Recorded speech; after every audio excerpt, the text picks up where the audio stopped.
And welcome back to a brand new, exciting Sunday edition of Video Ditch, a podcast about video games, hosted as always by me, Sam. We got Nick, we got Jake, and today joining us for our interview, we got the creative minds from SludgePipe Games. We got Callum and Tom on the mic. Hello. Talking about their recent release, Sparedevil, and perhaps exploring the journey that led up to this point. But gentlemen, thank you for coming on. Welcome. Thanks for having us. We appreciate your time. So they're coming in from an international part of the globe, another international episode of Video Ditch. That's right. We're reaching minds and touching hearts all over the world. Mm-hmm. So for anyone who thinks that we don't accomplish anything, you guys can eat it. Exactly. So yeah, Callum, Tom, how are you guys doing tonight? Doing good. It's Sunday evening, ready for the next week.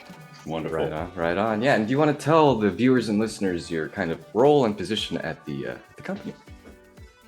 Yeah, sure. Do you want to go first, Tom? Or I don't mind. Sure, you go first, man.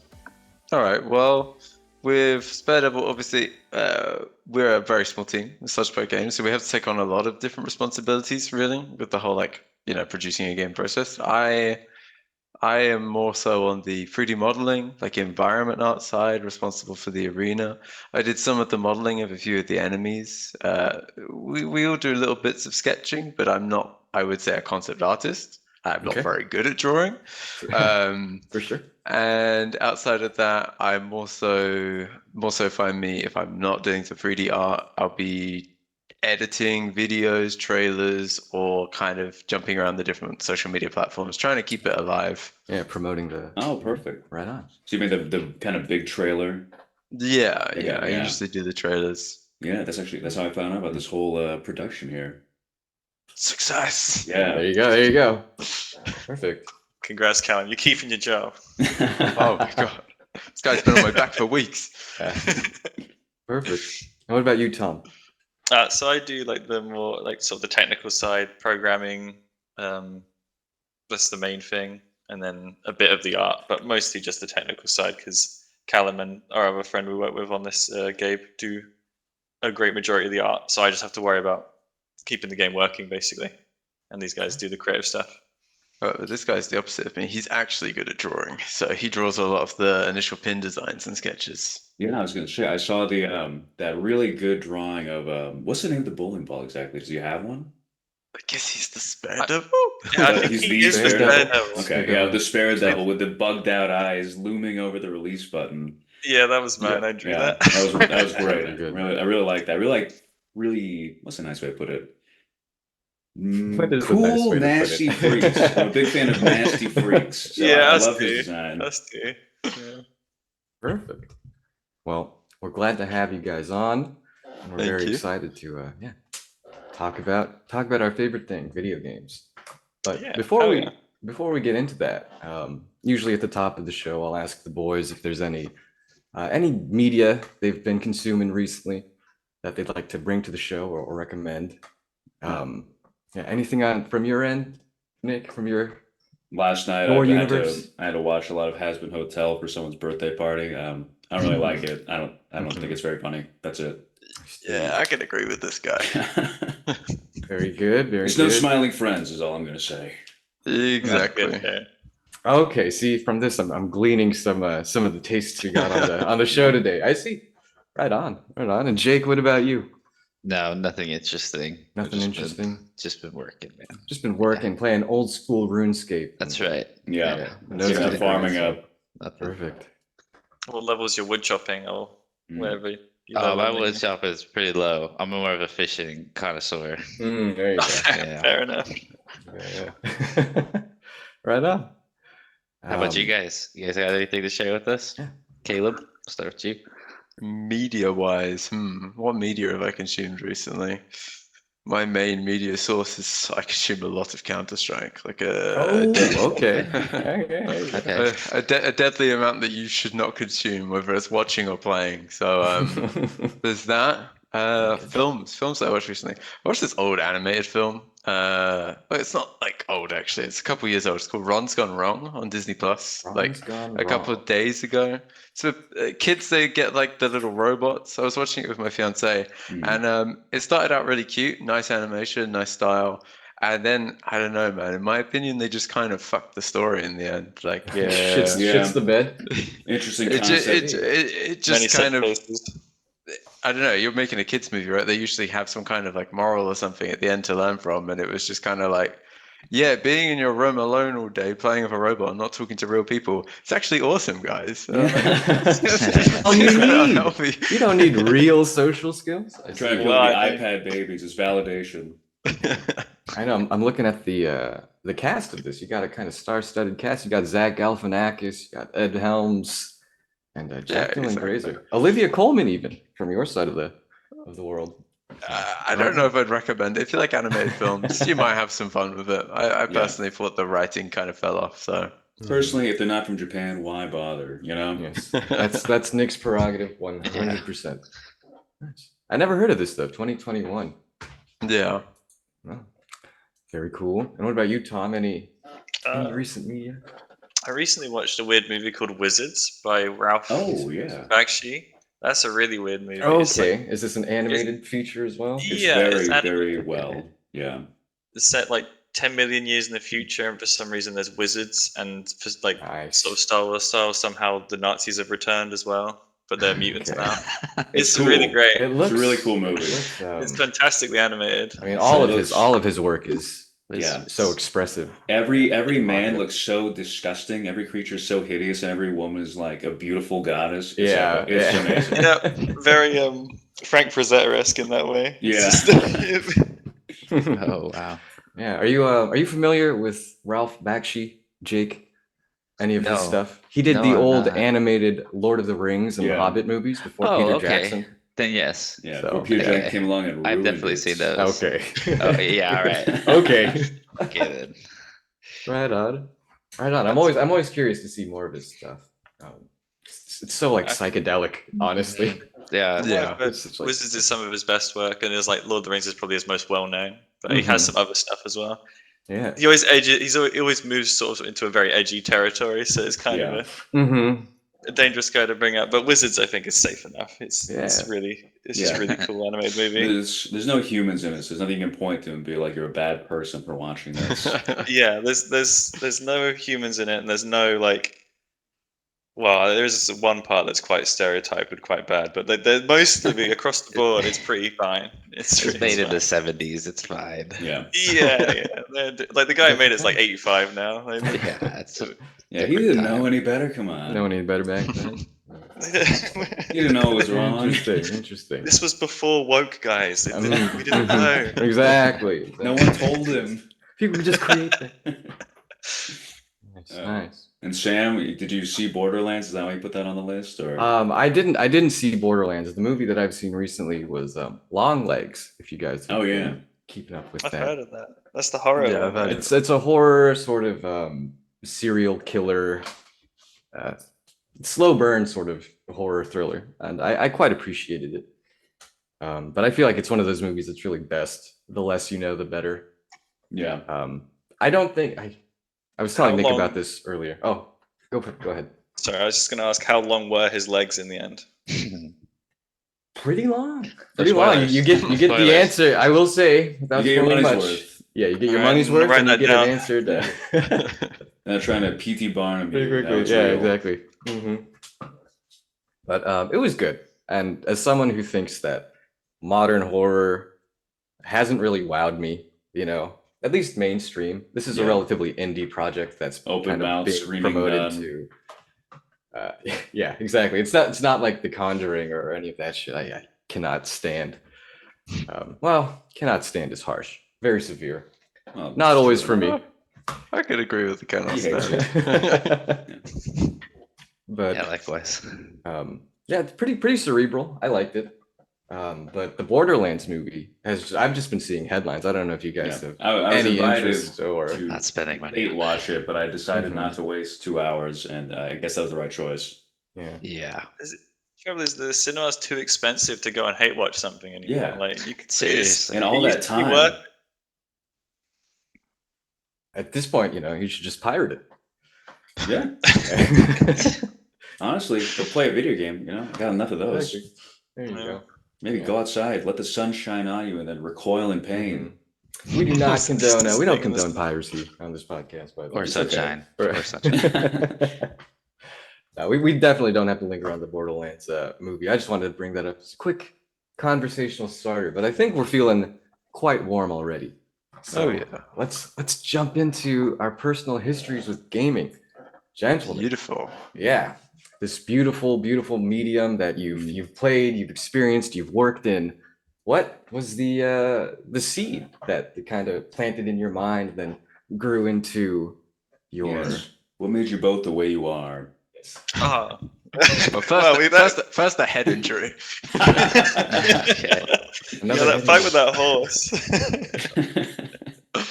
For me, it was. I remember the first thing that I really sat down and I was like, "Yo, this is gaming." Was I got like a game? I got like a Game Boy Advance when I was a kid, Now and I had this. I had Crash Bandicoot on it, and I was just if I would go somewhere with my parents, I'd be like, the Game Boy comes, and I just sit there and just play the same level on Crash Bandicoot and suck at it because I'm a kid, and I was like, okay, I think I am addicted. I am in the casino and I'm addicted. Mm-hmm. It's already altered your brain chemistry to crave Yeah, that exactly. the dopamine hit right on. Okay. Yeah. What about you, Tom? I think Informative. I think one of my earliest memories is like sitting on my dad's lap watching him play Unreal Tournament, and basically just sort of Wholesome? grew up around video games from Okay. like birth. Yeah. Yeah, it was basically preordained that I would be into video games. I mean, you're being exposed to like PC gaming at an early Yeah. age. Yeah. Do you Yeah. feel like that had a big impact on what eventually became your taste?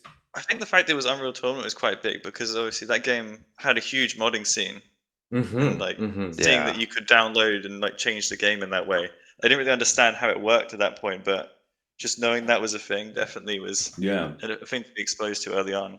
Mods were almost like magic. The people who made them were like creating something out of nothing. It was completely alien to me, at least at that time. Yeah, it just seemed completely magical. And then Mhm. after that, console gaming, because my dad didn't want to get me a PC, because obviously when you're like a kid, can't really be trusted with a computer Yeah. upgrade. Yeah. Definitely. Yeah. So I had like a PlayStation 1 and an Xbox, and then Halo was like the next big game I can think of being really Oh, formative. yeah. to me. Oh yeah. And now Okay, we're right talking. on. I was there. With That had like the Forge mode and stuff, so that was like my Oh, first okay. my first exposure to like what Yes. could be considered like Mac making and game development would Mhm. be Forge mode in Halo, and then just went from there. Oh, so you were always interested in development from the get-go, huh? Yeah, I guess I didn't really understand like it was a job until I Right. knew I wanted to like play video games all the time, and I knew Mhm. at some point I would have to get a job. It just sort of clicked when I started thinking about what I was going to do for money. I was like, well, Yeah, I like that- video yeah. games and I like drawing, so I have to be that. Like, I don't really That's like cool. anything else. So That's Beautiful. awesome. You had the bravery to do what I was always too afraid of. It's very commendable. it's not so scary. It's as learnable now as it's ever been. Oh yeah? Okay. Yeah, more I learnable quit. now, I I'm reckon. done. You quit. I'm moving over. I'm retired. I've moved on to the podcasting I've done my scene, really. hours. Listen, boss, Tom says it's easy, so I don't have anything to be afraid of anymore. And Callum, what about you? After Crash Bandicoot on the Game Boy Advance, what were you sort of gravitating towards, or what resonated with you, rather? Played a fair amount of the PS2. That was probably like the first actual like kind of disc console that I got. I played a lot of that with my Okay. brother. Yeah. And then similarly to Tom, I guess one of the big like world-opening ones for me was going to my cousin's house and playing on his Xbox 360, playing Halo 3 on Guardian, like 1v1s on Guardian on Halo 3, and I was like, maybe first-person shooters is like it. Like This is tight. this- Yeah. This is so good. Yeah. And then from then on, Okay. I remember the way I got into games art as kind of like a career was I ended up getting Left 4 Dead 2 was like the first 18 game that I Oh. got when I was a kid. And I played it so much and I was like, I think Valve might be like the best company. I want to work for Valve when I'm older. Do you still share that sentiment these days, or has that changed? I appreciate Valve, and I basically with my like main thing being Counter-Strike now, only play like Valve stuff for the majority of the time. But I don't know if I'd work at Valve anymore. But yeah, I played a lot of Left 4 Dead. I was like, I want more of this, and then I found out that if you get a PC, people have made like more Left 4 Dead maps, and I was like, this is crazy. So I remember being a kid writing on a piece of paper like, for Christmas, I want PC, Left 4 Dead, and I want a subscription to like, I think it was called like oneMoreLevel.com or something, and that was like a community of people that were like making Left 4 Dead maps. And I was like, I'm gonna download the Hammer editor and I'm gonna make the sickest Left 4 Dead map, and I never did. Nice. I love the ambition though, and the inspiration.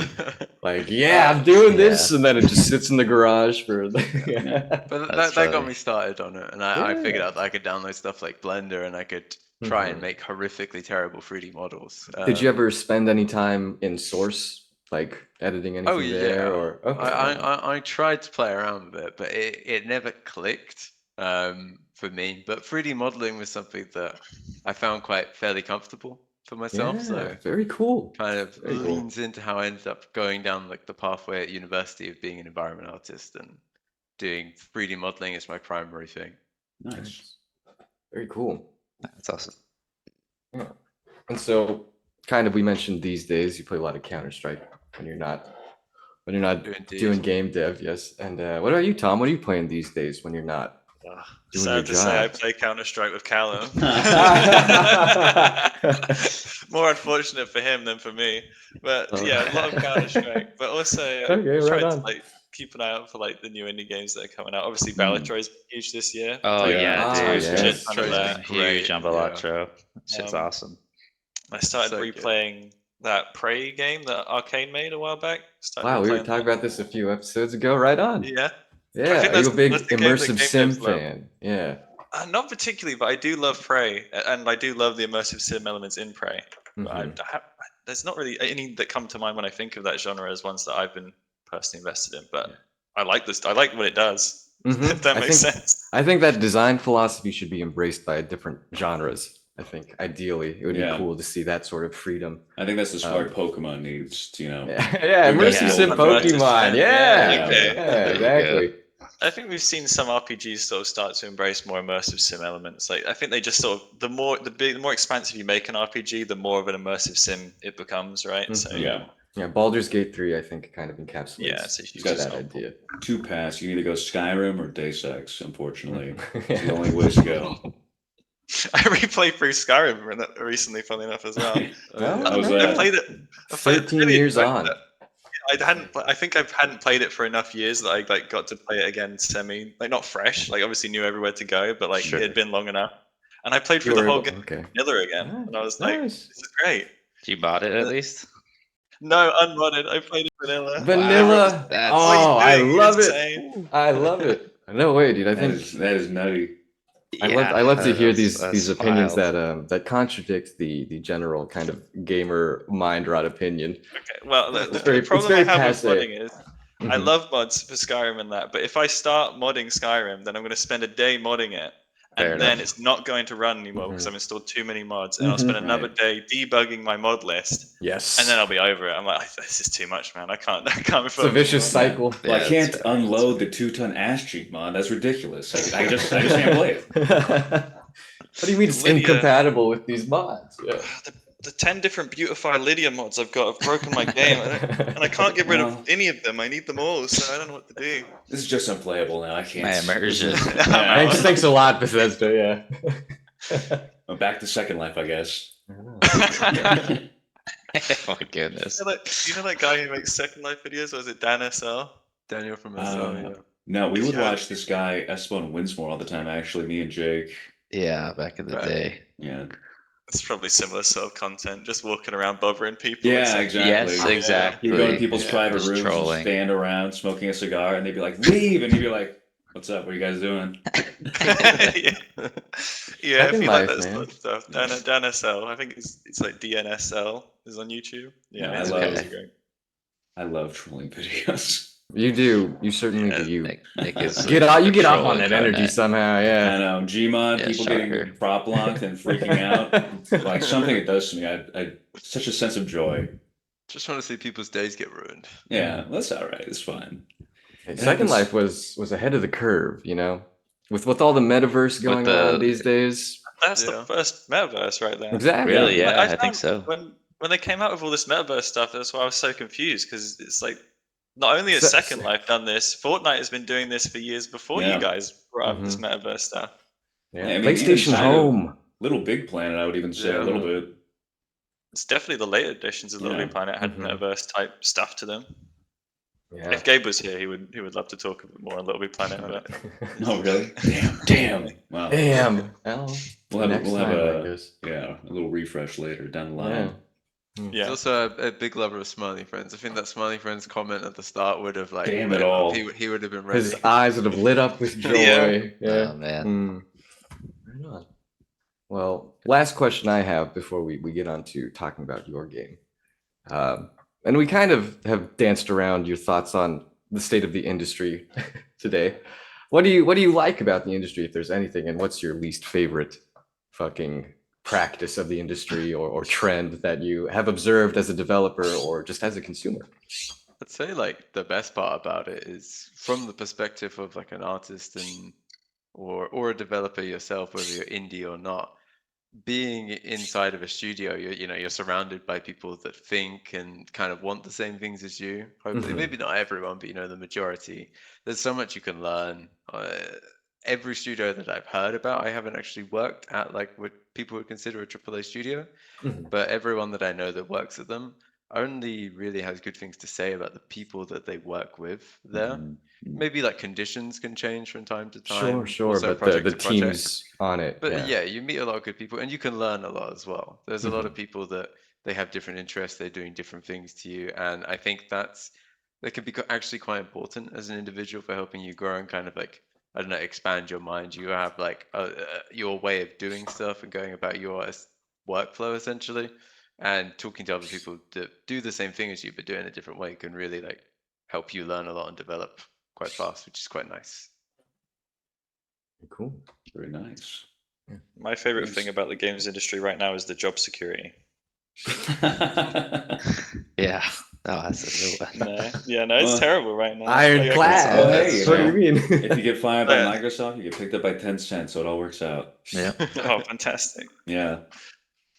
Yeah, it's not great. Like it's like I second some of what Callum said, in that everyone who works in the games industry and is actually like making games are lovely. Yeah, Genuinely, you're all I- lovely I- people. Yeah, from I what can, I've I can gathered. say from personal experience from being at a couple of big studios that everyone who works there is lovely. It's just this ominous feeling of like like the big money Mhm. overlords over Yeah. everything that Of course, the really corporate. makes it like when I worked in the industry, that was the worrying feeling I had, and it's kind of like it feels like Amplified that's what's sort of these happening now. days. Now I'm Yeah. like, if I was to go back, I'd be even more worried about it now. Like Mhm. the people who sure. work there are lovely, but you can't help who pays the bills. Mhm. That's the worst part for me. Is like the people with the money are obviously the bad guys, right? So The they, Yes. evil overlord. Yes. Naturally. And I feel like they've kind of led the AAA gaming industry. It's like on the precipice of something major Well, I happening. mean, I feel. there's definitely a thing to be said of like games in the AAA space are now just so expensive to make because of how quality they're expected to be. Mhm. Like every Mhm. AAA game is expected to hit the same quality bar as Call of Duty and GTA and all of Yeah. that. And if you're below that, then you're sort of put down a peg and considered to be more of. Devalued. I was Yeah. about to name a whole studio by name, but I won't do that. We could But, bleep you it get out. put- Please. you Wario get- sound. You get put at a different tier, and then it's just it's just too expensive, and you can see why Mhm. studios Okay. are struggling. And It the is a profit competitive- margins too. And Sorry, go ahead. consumers are unforgiving. Yeah, it's a Yeah. competitive race for them all to try and make like the next best and also, Yeah. as Tom said, content-wise, biggest thing. Mhm. And you hire so many people to do that, and you get all of these people working as hard as they can, and then there's only so many consumers out there, and there's only so many people with the money to actually buy these games. That That too. like Yeah. you can yeah. keep pouring more and more in and trying to top everyone else, but there's only so much return you can make back. And Yeah. then of course, then you have all of the massive layoff waves where they actually go, damn, we actually can't afford to pay any of you guys. Get Yeah. out of here. What were we it's- thinking? So It's so it's much a of brutal it's cycle. some of it's probably not even like we can't afford to pay either. From the recent layoffs I've seen, it's like they're all still making profit. Like all their games mostly are still making profit. It's just like, well, we could make this much more Well, if we just had half the staff. that is the really gross, insidious part of it, is that it's not because the companies are going bankrupt. It's because Right. their bottom line is starting to look, their margins aren't looking quite as fat, so they're cutting off Yes. what they Yeah, consider to be 10% the 's not lower enough rung anymore. workers, and so the CEOs get to keep looking good to all the investors. Right. And a friend of ours had a really good insight into it, in that when COVID happened, obviously everyone was indoors playing video games, buying video games, so the graph went up, right? The games were making infinite money, Yes. and everyone went, "This is great." Yes. By this time next year, we're going to be making infinite times 2 money. This is never Right. going to go away. Right. Yes. Obviously, Right. COVID went away, and a lot of people went back to their lives, and games suddenly weren't making infinite X2 money. And I think that's where a lot of somehow the shock has happened to the people with the money, being like, Yeah, "Oh, I well, think we so. Yeah. actually." Certainly. Yeah. A lot of short-sighted investors. I think Yeah, maybe that's why they made Ron's Gone Wrong. Like, no, remember how happy you were inside the house? Yeah. Come on, get back in there. Get back in there. We Get back got in Call there. of Duty 20 waiting for you. Come Yeah. on. Get on the screen. Come Yeah, on. play you it know with you your want to. AI buddy. Yeah, exactly. Yeah, tech Buy in some more general. too. skins. Come on. But definitely that sentiment about the mass layoffs, just everything from COVID kind of impacting development cycles and development sizes. Yeah, for sure. Yeah, certainly feeling that, and understandable. And I think that's why we enjoy kind of getting the perspective of independent developers, because you're working on like the opposite end of that sort of spectrum of development. Yes, what you want to size and make, I would cost. assume. I love its passion Yeah. too. Yeah, passion projects are fun. Yeah, so that kind of brings us into Sparedevil. So for viewers and listeners who haven't checked out the game or haven't heard anything about it, how would you guys sell it? How would you pitch it? It's you stuck in an arena, and you have hordes of small pins that look quite harmless, just like running at you. You just need to like keep smacking them with bowling balls, but also you can blow those bowling balls up.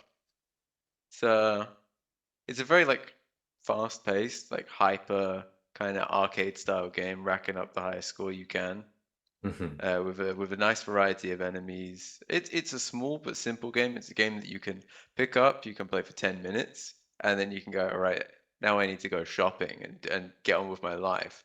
Or you could find yourself trying to top the high scores and sit there for like, I don't know, like a couple hours on end. The high scores are Very good. insane. People Very are good. getting millions and millions of points. Yeah, we were shocked. Like when we Yeah. were first testing the game, we were getting like a few 100,000 topping out around there. And then we put the game out there. Someone's got like 5 million in the first week, 10 million in like the next month. It was insane. Very cool. Very cool. That's awesome. Well, and yeah, Sparedevil released earlier this summer, correct? Yeah, And that's just right, recently yeah. had A month ago, a exactly. major July, yeah. content update. Yeah. Yeah, I'm curious. Do you guys plan on doing like balance patches with it? Yeah, it's something we've been trying to do. Not necessarily balance patches, but patching the game definitely. And adjusting the balance is something we want to do, but be careful with, like during Right. a certain stretch, because you don't want to have the leaderboards going and then suddenly change the balance hugely, and then everyone who's got a score prior now has like their score invalidated, so to speak. Totally. Yeah, it was almost like you'd have to do Harder or seasons. easier. Yeah, the way we're approaching it right now is just whenever we do a major update that, like, say, adds new enemies or adjusts balance, we're just resetting the leaderboards then, and then archiving the previous season. That's not, awesome. Not seasons, but the Yeah. previous updates leaderboards get archived. So Right. Yeah, And that's shrine how with we're their own approaching it. statue. Yeah, Yeah. exactly. Which is coming. That's cool. That's cool. Yeah. Very cool.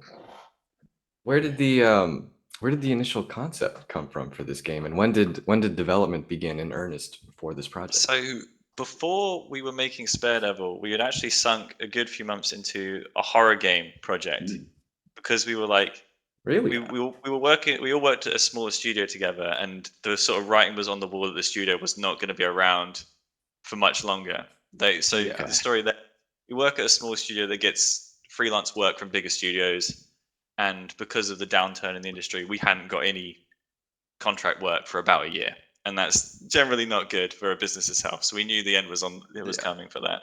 So we were like, how can we make a game within a reasonable time frame that might keep us afloat? Was the sort of the idea. And the first thing we landed on was, well, horror games are pretty easy to make.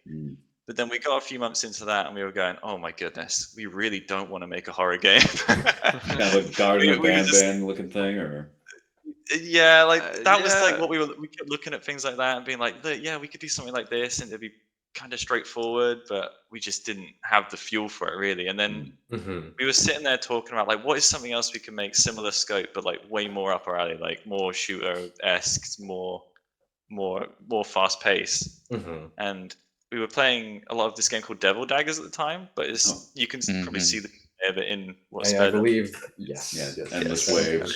It's like a score attack arena game where you're just like trying to run around and get the highest score you possibly can. Yeah, and this is the title that popped into my head when I was looking. Yeah, that's awesome. Yeah, it does have it definitely shares a lot of things with that game. And we were playing that, and Gabe actually said, who isn't here right now, but he was like, what if it was like bowling alley screens? Yes, but like Devil Daggers. Yeah. And it's just one of these ideas where someone says it and you think on it for a minute, you're like, that sounds really weird. But then you start thinking like, okay, the bowling ball is a weapon, and then the pins are the enemies, and it just sort of starts to self-assemble. And I remember the next day, me and Gabe went to Cal and we went, look, and just to mention, the horror game wasn't the first game we'd started and scrapped. We'd started and scrapped a couple of other things before that. And we were like, Callum, look, I know we said the horror game was the one, but we got to make a bowling alley. We have to make a bowling shooter now. This is what we have to do. And Callum was understandably a bit like, I'm not 100% sure, guys. And I was like, look, I'll make the prototype today. And I made the prototype in a day, and it was literally just like, but the most basic pin model, you can charge up a ball and throw it, no fancy graphics or anything. And immediately we were like, okay, yeah, this makes sense. Let's make that. That sweetened the deal quite good. I was like, all right, let me have a go on this thing. Damn, there is kind of something here. Maybe we do need to scrap and jump project again. I guess around to something. Do you enjoy bowling? Yeah, is that a large aspect of your lives before, or I think like once a week we go, oh guys, we've been working on a bowling game for like a fair while now. We should probably go bowling. Some reference material. I've just been watching The Big Lebowski for the past like 6 weeks. Exactly. Just got it on loop on the TV in the back. I haven't seen that movie either. I don't know. Wait, you gotta at least watch Kingpin. All right, the the bowling cinema. A bowling movie is Dodgeball, and that might explain some of the mechanics. I think it's a better film anyways. Dodgeball is leagues above The Big Lebowski, I'll be honest. Damn, I reckon some people would be pissed up with that, but Dodgeball is a solid film, so Right. Well, aside from Devil Daggers, were there any other either conscious or subconscious influences you sort of realized after developing and releasing the game? Was there anything you were thinking of during the dev process specifically, or was it just like, we're just going to hone in on this one concept? There's the other game that Gabriel was playing a lot as well. I can't remember the name of it. He was playing the sequel to Devil Daggers, wasn't he? Hyperdemon. There was the other one though, which was like an arena shooter where you get like the A rank, S rank. We put it on our first Twitter post or whatever, where it was like games that are similar to you. Ultra Kill. Ultra Kill. Yeah, that was Ultra Kill was a big reference point stylistically speaking, because it was kind of emulating the same era as the sort of 90s bowling, but like it had done the action paced sort of stuff. So that was a good anchor point for the sort of game and some of the scoring elements. Yeah, that was a big one. Sure. Ultra Kill, Wii Bowling, Devil Daggers. Okay. I think it paints a clear picture. Certainly. No, that's very cool. But beyond that, there's like hundreds of games we talked about and referenced in like small ways. Like the way the score appears on screen was, I think some of that was inspired by that game Bulletstorm that came out a while ago. I don't know if you heard of that. Okay. I remember that one. Yeah. Very cool. And then the movement was a constant thing. Like we were constantly trying to refine the movement and the way the shooting felt, and that that came from all sorts of different shooters. Obviously, we play a lot of Yeah. Counter-Strike, but obviously Sure. Halo and stuff like that as well. And TF2 was a big one with like rocket jumping, like the way you Yeah. can throw the ball Yeah. down and rocket jump with it. That was a big influence. I do like that. I Yeah. didn't even find out about that until I was playing the game again yesterday, and I realized, oh, I'm supposed to jump on the pins, and I can also shoot down and go flying. No wonder my score is so terrible every time. I haven't Yeah, well, used any of these that mechanics. Yeah, that's the thing we tried to really do is we wanted it so that you would start playing, you're like, okay, I'm bowling the pins, I kind of get it, and then Mm. you'd sort of slowly unravel different layers to the mechanics, even though they were quite simple. You'd find different ways of using them. Was sort of the thing we were going for.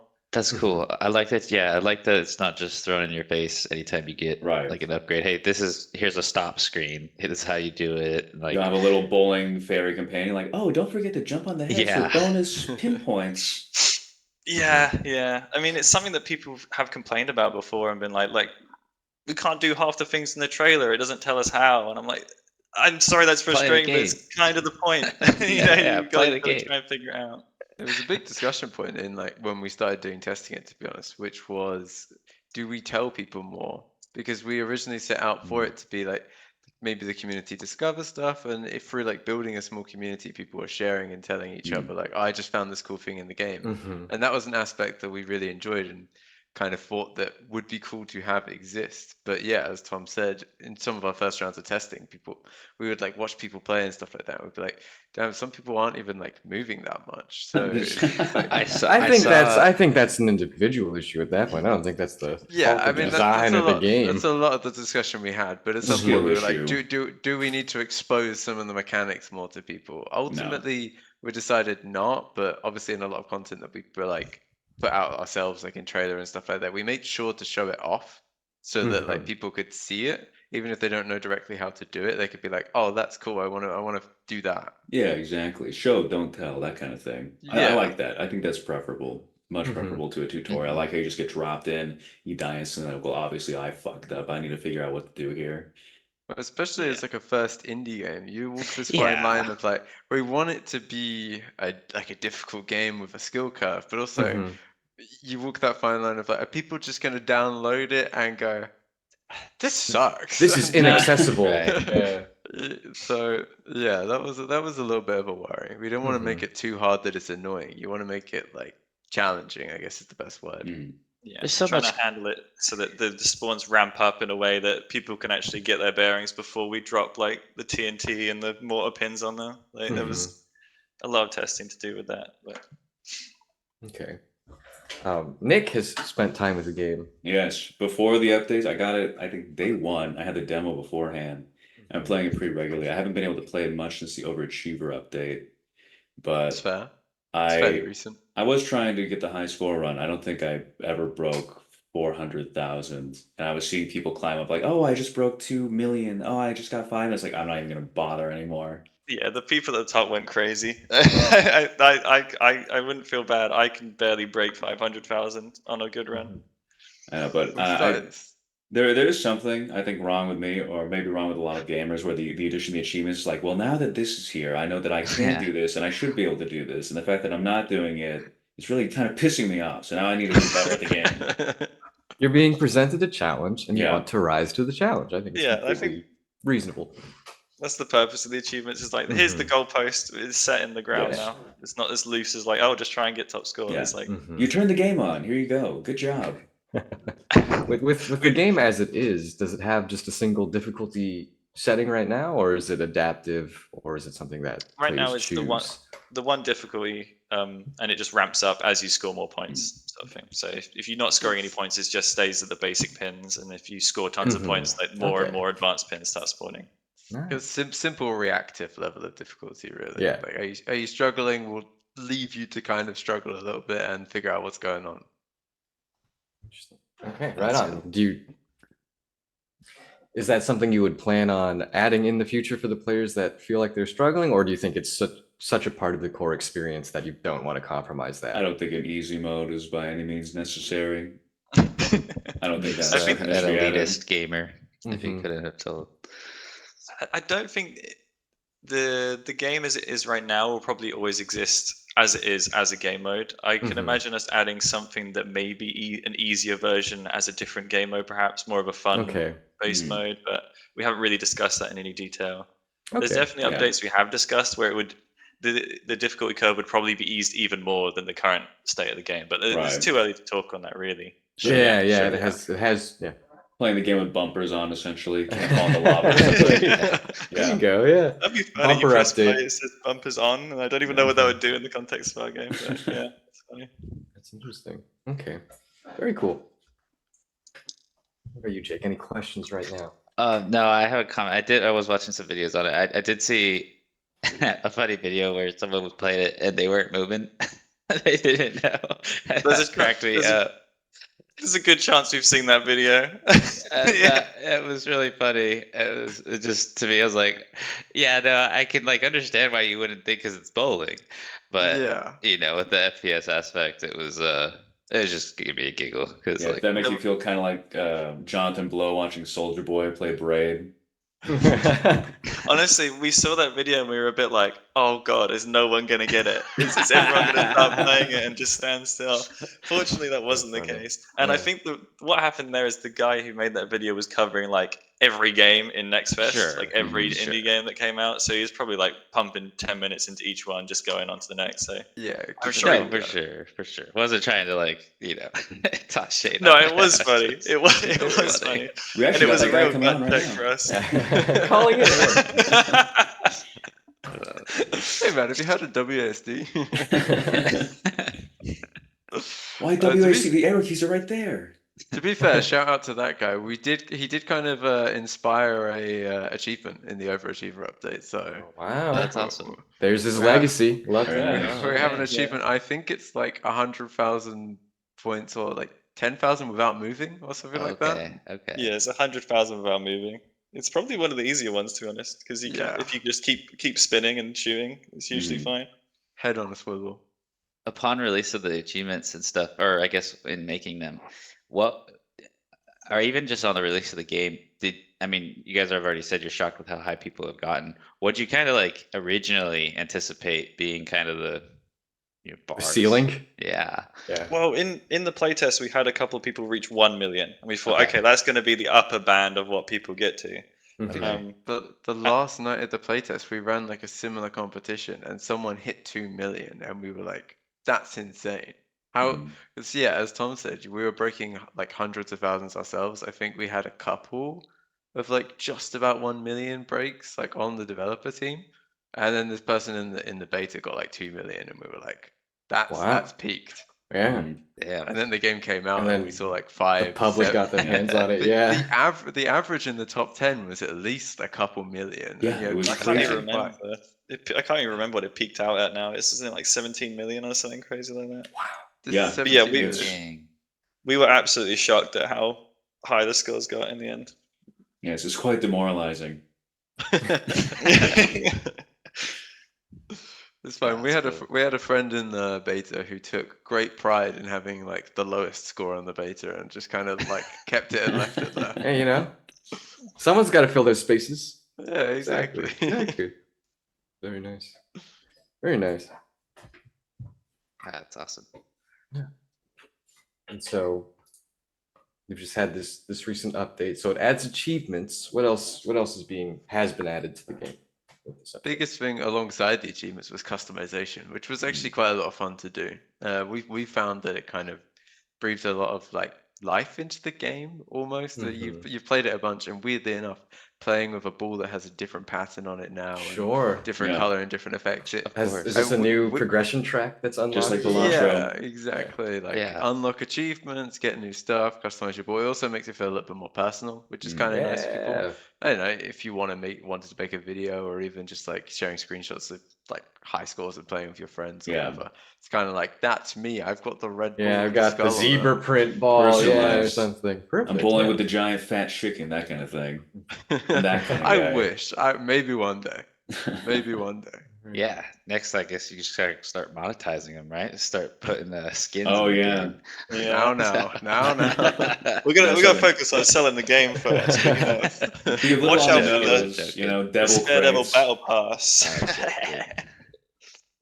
Yeah, Yeah. battle pass. Battle pass for Sparedevil. Then Yeah. have a battle pass, which only gives you loot crates, which you then have to buy keys for. Yeah, there you go. Every Yeah. single mechanic. Premium currency. Yeah. Oh yeah. The glow in the dark bowling ball. Mhm. Yeah, Oh my we got goodness. no plans to kinda cool, monetize the actually. game further than just the base price tag. Of course, yeah, I was joking. I was joking. Yeah. Except for the £300 DLC that you have to buy, otherwise you get locked out of the game. Certainly.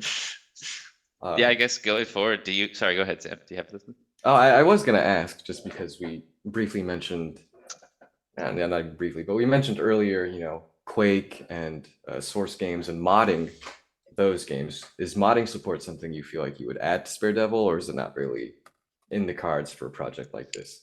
It's not something I've even remotely considered. So I'd say a safe answer would be no. But I know that the engine we use, Unreal, has some inbuilt capability for making modding tools. Like I know Mordhau's done that. I know that game with the dinosaurs, the crafting survival game. Ark survival at all? Ark Yeah. has an Unreal editor that allows modding. I'd So, like to it's get not a stretched impossible. out PNG of my face on the bowling ball. Yeah. I mean, something like that could be cool, right? For Yeah, uploading your own yeah, image, totally. but that Fun. it's not something that I would say is quite unlikely, but it would be Okay. cool. Okay. The right one on. thing you have to worry Yeah. about that with that though is then people start going, oh, it could be kind of funny, and I can upload something rude to Oh, my yeah. bowling Yeah. ball. And they post Yeah. it, True. Put and then we annoying have things we in have to there. deal with the Cool. The backlash. Steam on it. Workshop is Yeah. just flooded with The Yeah. Left 4 Dead Yeah. 2 style sexy Mhm. bowling ball. Exactly. Yes. Bunch of tweets That's being like, true. I can't believe @Sparedevil did that. What Yeah. the hell? How could they allow this? That's fair. Yeah. Yeah, because it comes to like that we uploaded all those things to the workshop. Mhm. Oh no. Right on. Okay, Oh, Jake, man. what was your question? I don't remember because I started laughing about that one. It'll come back to me. No, you're supposed to make us laugh. Come on. I know. Nah, it'll come back to me. Yeah, we'll get around to it. We're not gonna get around to it. So yeah, what's been the biggest challenge of as an independent team? Anything in particular stand out, or has everything just been kind of smooth sailing, no complaints? Because Would this love to is self-produced as well, right? You're not Yeah. just the developers, you've had to publish as well. I feel like that adds a lot of Yeah. responsibility to the team. Marketing is really difficult. Like going into it, I think we were all kind of aware that like marketing isn't easy. You have to be producing content for it, but it's really difficult. There's a reason why people get like paid to do that. Mhm. Yeah. I feel like it could Yeah. burn you Oh, out, wow. probably. And it's constant too. Yeah, exactly. The stream, you have to just. Yeah, I always find that we're always kind of discussing like what would be fun for people because we don't want to just put out like kind of soulless tweets like Yes. buy their game, course. buy their game, Mhm. buy the game. Yeah. We want to like interact with people, make people like laugh, have fun, etc. Like essentially enjoy the game, right? Like it is a game. It's meant to be fun and show a little bit of our personality through it, things like that, and interact. Mhm. But yeah, especially trying to make updates, trying to do other things. It's quite difficult to also be like, right now we got to get on TikTok, we got to get a tweet out, we Yeah. got to Yeah, get on truly. Instagram. This is why people are hired to that, exactly. Yeah, exactly. It's more difficult than we labor. anticipated. Yeah. But sometimes it's quite fun. I will say marketing is quite fun. Every now and then, like we'll be talking with each other, and even if it doesn't, like pop off or something, we're kind of like we've got to bang a tweet, which will make someone Mhm. laugh. Yeah. Mhm. Yeah. Perfect. That's a good way to go about it. Yeah, I think that's ideal. I What would, would you I would wanna second see? what Cam said. Is the marketing has been the hardest part. I was surprised at the stuff that actually wasn't as hard as I was expecting it to be. Like the whole process of getting a game onto Steam and then like going through all those hoops to actually get it released was actually probably one of the less unpleasant parts of making a game, to be honest. But I think it was good to actually get through all those hoops and know them. 'Cause Know the before they were process, just yeah. completely unknown to us. Right. Very Very nice. cool. Very Awesome. cool. Well, you boys, Nick, Jake, any more questions about the development of Sparedevil? Any chance of a new arena you guys plan? Any crazy other effects or perhaps random bowling balls coming in, destroying everything? Something really out of left field.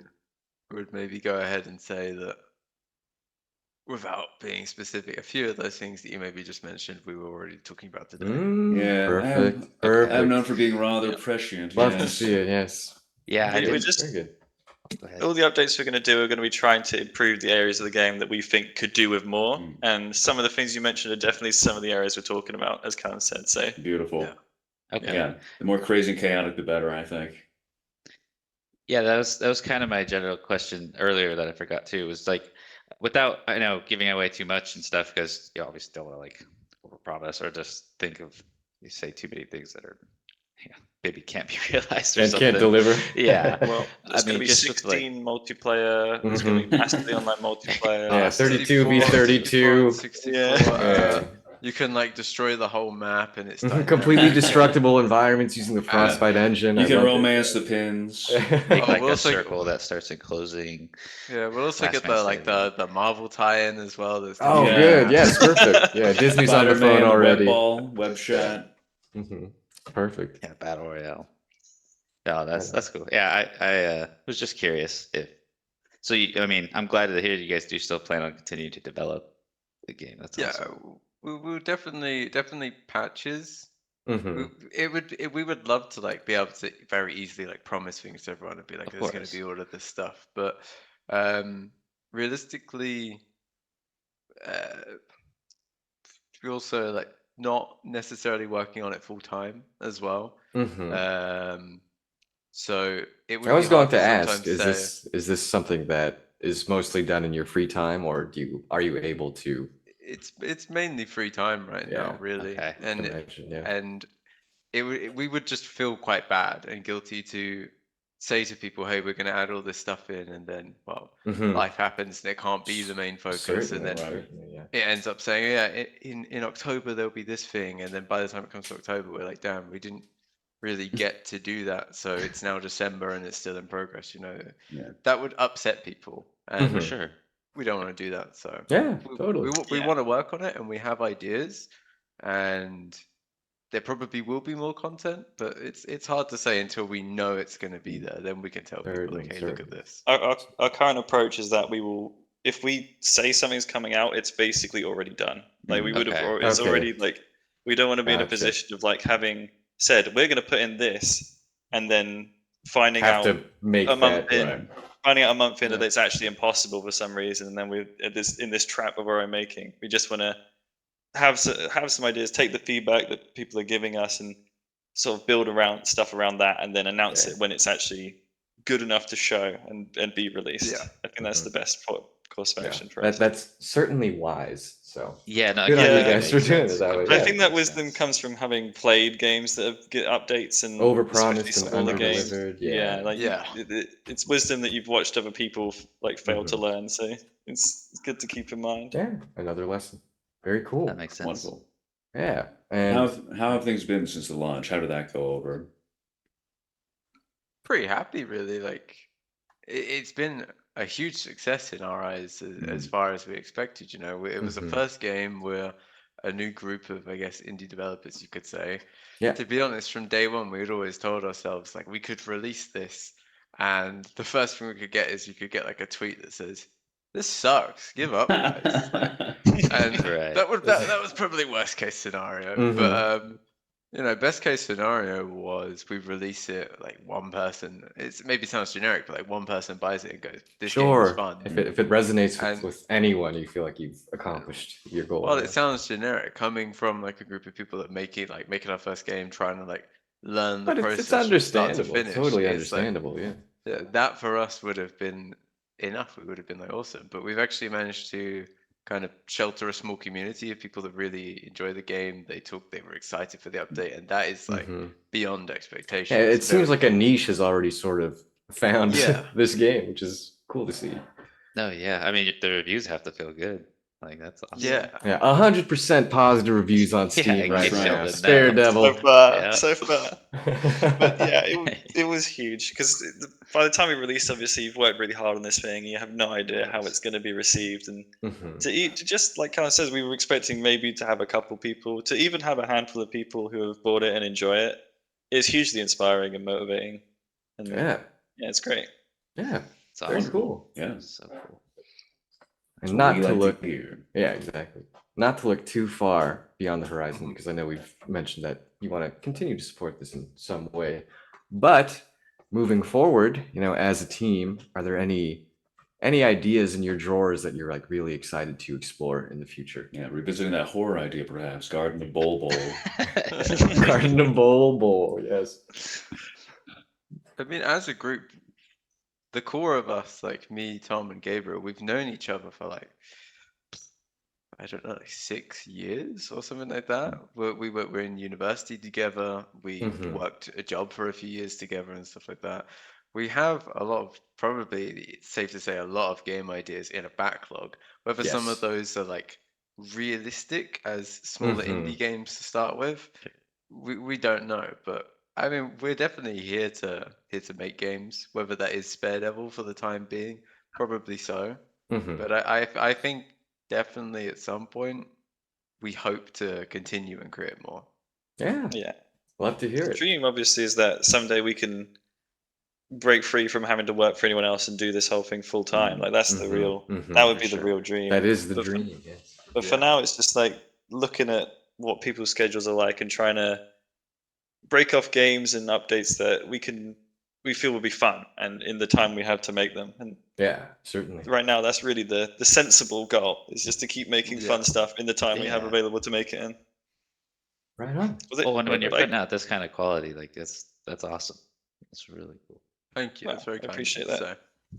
Very cool. And one last question for you before we move on to our singular question for our community. Nice. Is are there any games in the backlog that you're excited to? I mean, aside from Counter-Strike, I suppose, but that's not backlog. But is there anything in the backlog that you're excited to have time for now that Devil's out and can kind of take a step back a little bit? Or is there any new releases on the radar that you're looking forward to, either this year or kind of looking even further? Don't know if there's anything in particular for me. I mean, if I'm not like playing Counter-Strike or like doing something, I am just like doing some form of work, whether it's maybe Sparedevil or if there's nothing immediate on that, brainstorming other ideas with Tom and Gabe, or maybe just even doing some art for fun. All of us do like to just keep an eye on the indie space, though. That's probably the Okay. biggest one for me, is if Yeah. there are any other cool little indie games come out that we can sit and play together, or just like try out, see what other people are up to and doing. Okay. Right on, right on. And for clarification, Counter-Strike, are you playing CS:GO or are you playing CS2? What are we playing right now? CS2. Okay. Kind of waiting for them to. A lot of people are complaining about fixing it. I mean, I can agree with them. There are issues. It doesn't feel as good as Go does still, but for me, it's all right. I took a very long break from when I used to play a lot when I was like 16, 17, 18, very competitively.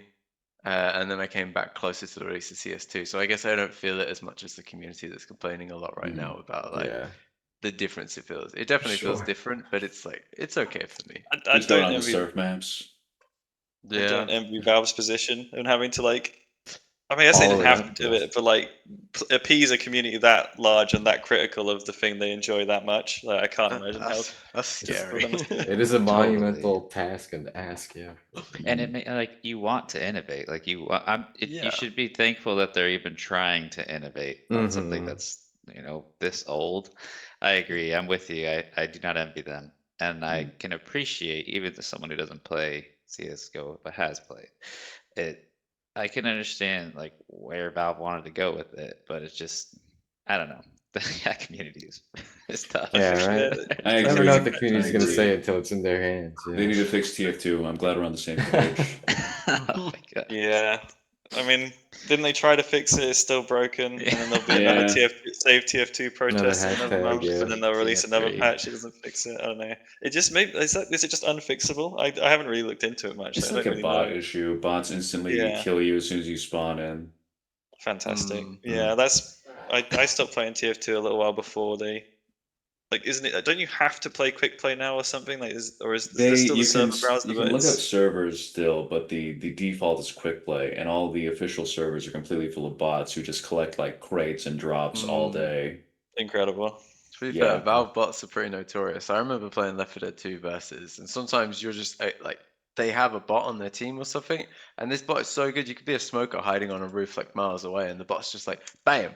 Mhm. Sniped. I know, it's sickening. And Left 4 Dead 2 Versus, I will say, real quick, perhaps the most fun you can possibly have with a group of 8 people.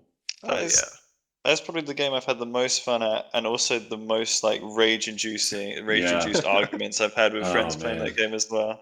The laughter it's a lot of I've had personally, beating someone to death as a tank and sending them flying while they're screaming, it's unmatched. Man, I gotta play more of that game. I haven't played Left 4 Dead 2 in ages. Yeah, yeah. That's- You know, that's you that guys game. come on in, we'll all play. Left 4 Yeah, Dead 2 drop in the Versus. Discord server. We'll drop a link. Okay, next episode Well is done. just us playing Left 4 Dead. Yeah. Okay. It's just a Perfect, let's yeah, catch play. it. Yeah, tune in. All right. And what about you, Tom? Anything you're looking forward to playing? I really want to play the new Resident Evil 4 remake they did. Oh yeah. That looks Yeah, really cool. baby. That's on my Yeah. list. I'm just waiting for Very it. good. It sounds really cheap, but I'm waiting for it to go on sale for the right price, you know? Just You holding on to know that. what? Makes sense. Yeah, engage with games on your own terms. That's what I say. Yeah. Outside of that, it'll probably just be more Counter-Strike, to be honest. It's just, I think it's fun because it's a social and competitive thing. And I Yeah. just inherently am competitive, even if I'm bad at the thing I'm trying to do. Mhm. So it's just, I get more enjoyment out of it because it's hard and because like you're playing against other people, which you don't get from single player games Yeah. I agree. as much. Also, But I think that's why Sparedevil has that competitive streak in it with the leaderboard Yes. stuff, Yeah, right? That, yeah. like, The we leaderboard s- adds a yeah. depth. from the beginning, we knew it needed to have the leaderboards because we knew it needed to have that competitive aspect, This even if it wasn't going to be multiplayer. competition. Shows Yeah. that pinnacle that I'm Absolutely. falling short of. Absolutely. The mountain to climb, right? It's Yeah. Curious Very from like cool. from like how hard from a development standpoint is it, just because I have really not a lot of knowledge when it comes to that kind of stuff, but if you were to like want to make another mode per se, or like for instance add in 2-player capability like a versus or even a co-op, like how hard is that from like a development standpoint? Is that like Well, a really tolling thing?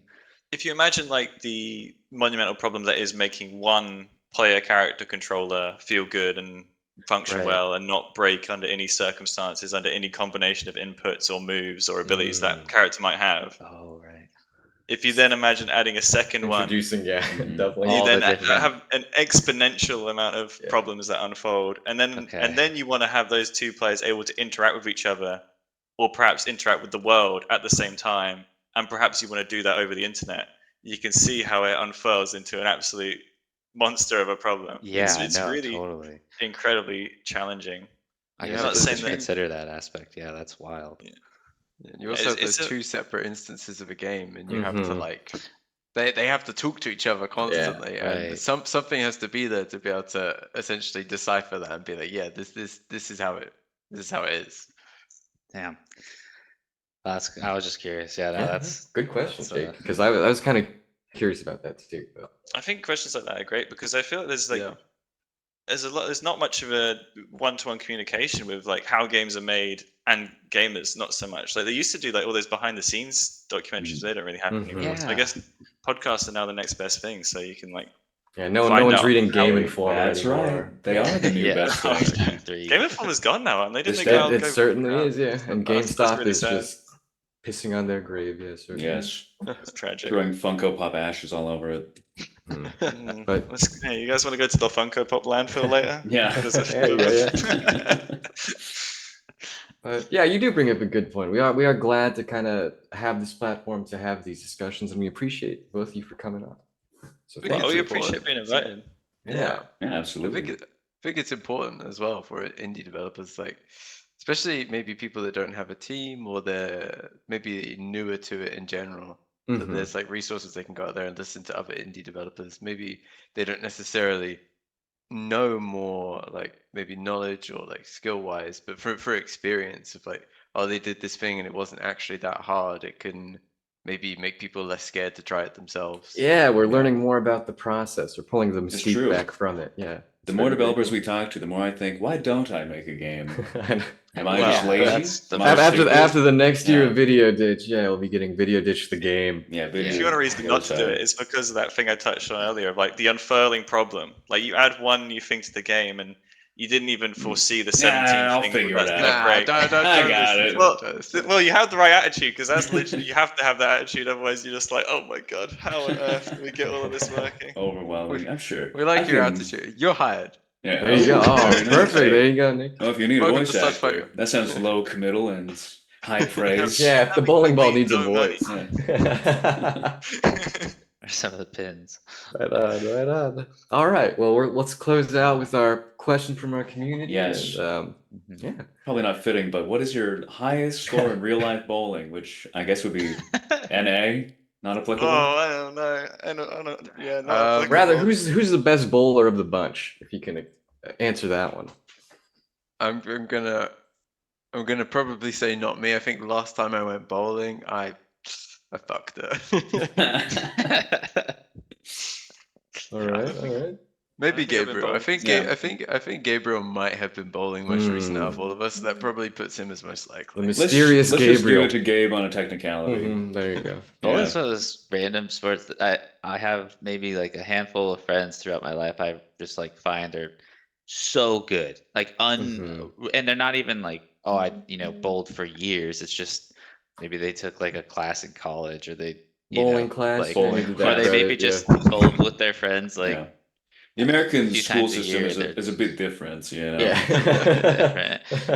You get credits for anything here. Yeah, but like, yeah, there's bowling's just one of those niche things. Like some people are so good at it. Yeah. Like for no, Yeah, like air hockey and that sort of game. yeah, Mhm, Cool. yeah, it's like, exactly. where did you develop the skill? Exactly. Yeah. Yeah. Oh, I would Cool. get really mad and I want to smash something, and there was an air hockey table. There you go. Many a- Yeah, take it away, Nick. Oh, yeah. Raccoon's last question. His other I question. mean, we kind of. Well, I think we already kind of went over it, Yeah. but Yeah. I suppose what would be the most effective strategy for racking up a good score multiplier? Mhm, from the devs yourself. Is his question. I mean, the thing that I see most players do commonly, and I always do, is like running around the outside of the arena, which is another reason why we've discussed in like updates and stuff, maybe how to stop people from doing that. Because my strategy is always run around the arena, avoid the clowns because they hurt your score multiplier, and just I always save laser shots, so every single time you see one of the like money pins, you just snipe them, and your score multiplier is like back up at max. So, it's never trickling down, constantly throwing out bowling balls, and every single time there's a wall of pins in front of me, I just like charge out a ball and then zap it instantly, and it kind of like blows up around you. It doesn't hurt you, but it kind of clears around you and just buys you space. So yeah, my biggest advice would be just stick around the edge of the map and just never stop moving. Yes. Do See ya. not stay in place. yeah, movement's the key. Make sure to Just- move. Yes. Unless you want that Basically, team all in. the enemies are designed to bully you for not moving. I think maybe we overcompensated when we saw that one person not move. We were like, everything needs to make you move now. Everything chases you. Yeah, funny. keep moving, and I think focus. Make sure when you see like the coin glowy pins pop up, make sure you go for them because they're quite a big impact on score. Okay. Yeah. Avoid the clowns, get the Okay. money. Basically, it's kind of like life, right? Avoid the Yeah. clowns, make Yeah, money, get the money. Get Yeah. get paid. The lessons you learn from Sparedevil. Wonderful. Yeah, it's a very philosophical Wonderful. game. Yes. Yeah, you learn Really makes you Yeah, it's think. like- It's like how I was saying earlier. Everything should have like a fable or a meaning, you know. Mhm, So yes, Yeah, yes. exactly. Allegorical Sparedevil. Yes. Yes. Perfect. Perfect. Well, viewers and listeners, you can wishlist the game on Steam. You can buy it now, even. So get out there, give it a try. Hopefully, our conversation with these gentlemen today has convinced you to do so.